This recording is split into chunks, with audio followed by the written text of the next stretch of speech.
Pecahnya api revolusi Islam di daerah Gunung Cupu tersebut disebabkan oleh karena adanya perubahan bentuk dan sifat revolusi, yaitu dari revolusi nasional kepada revolusi Islam pada tanggal 10 Februari 1948.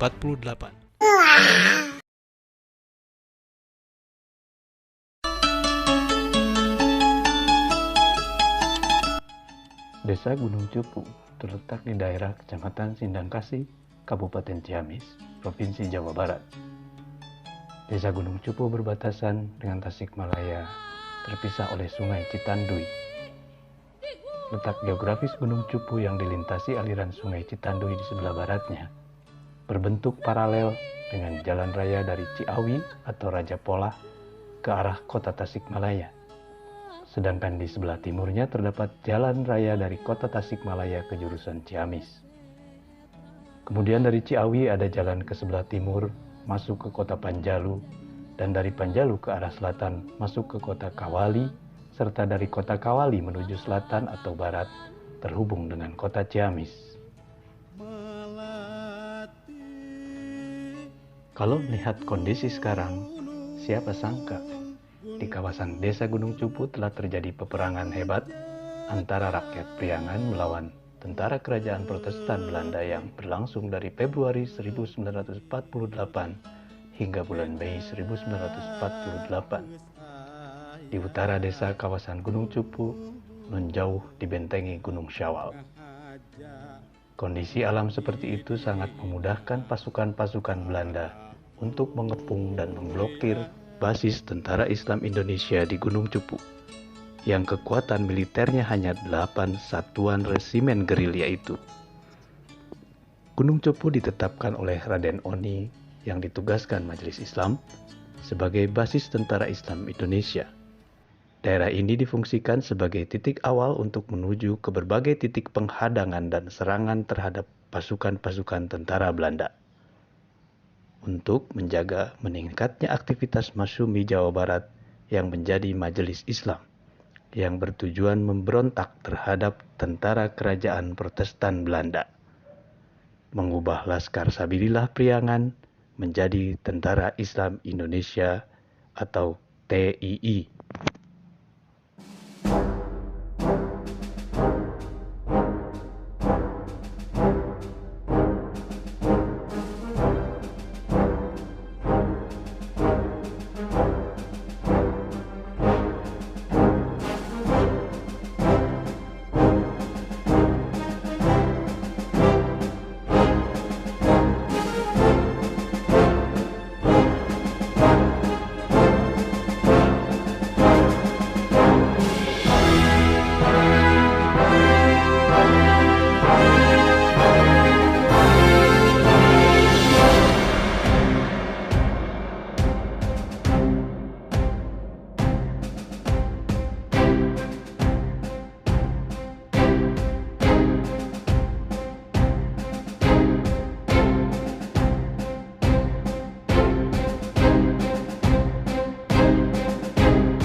Sementara itu di pihak Belanda, berita tentang Majelis Islam dan TII-nya yang bertujuan mendirikan negara Islam Indonesia telah sampai ke telinga mereka.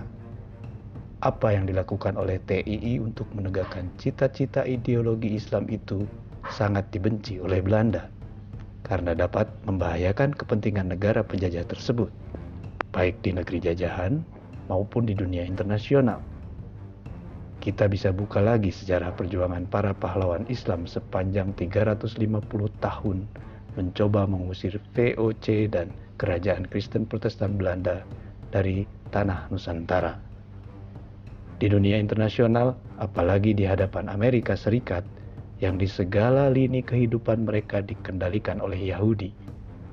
Atas dasar itulah, bahkan mungkin atas desakan Washington, pemerintah Belanda memutuskan untuk menghancurkan Majelis Islam beserta TII-nya sampai ke akar-akarnya. Untuk tujuan itu dikirimlah puluhan ribu pasukan KNIL dan KL ke berbagai jurusan untuk mengepung desa Gunung Cupu.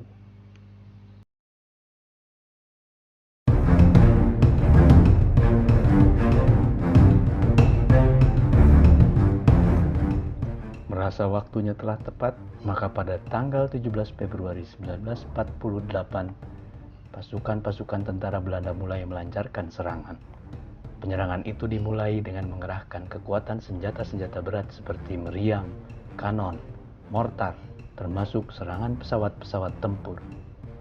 Serangan artileri itu dikerahkan siang dan malam.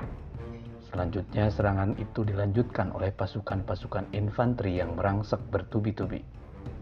Mereka mencoba memasuki daerah-daerah yang diduduki dan dibentengi pasukan-pasukan TII.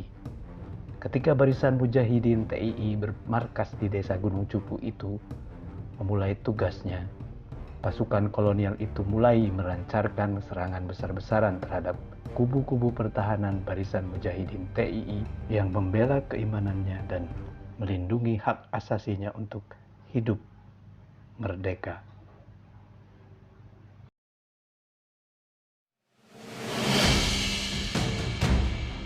Perang yang dilancarkan oleh Barisan Mujahidin Tentara Islam Indonesia adalah perang suci.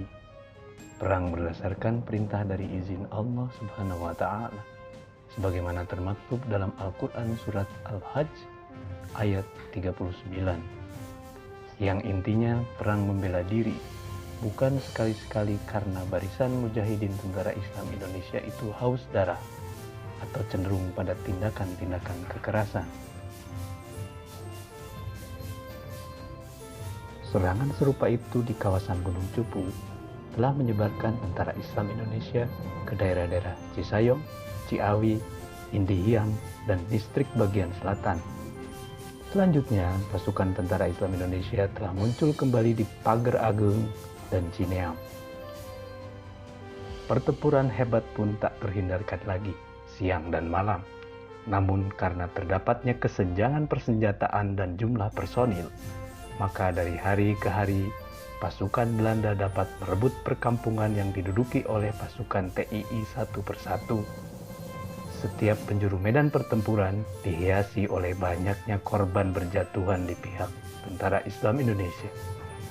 Perlawanan sengit yang ditunjukkan oleh pasukan TII itu hanya mampu bertahan selama 4 bulan. Ketika itu, pemimpin memberikan instruksi agar pasukan-pasukan TII berupaya keluar dari kepungan dan gempuran tentara Belanda melalui jalan keluar yang teramat sempit karena setiap tempat dijaga sangat ketat oleh militer Belanda.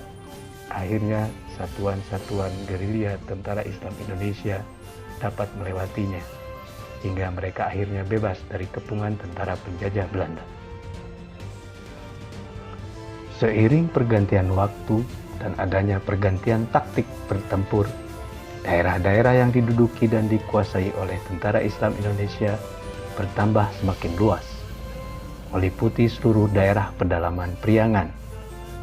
Berkat pertolongan Allah, Imam Sekar Maji Marijan Kartosuwiryo menetapkan tanggal 17 Februari 1948 sebagai Hari Angkat Senjata Angkatan Perang Negara Islam Indonesia, dan termasuk pula sebagai awal revolusi Islam di Indonesia.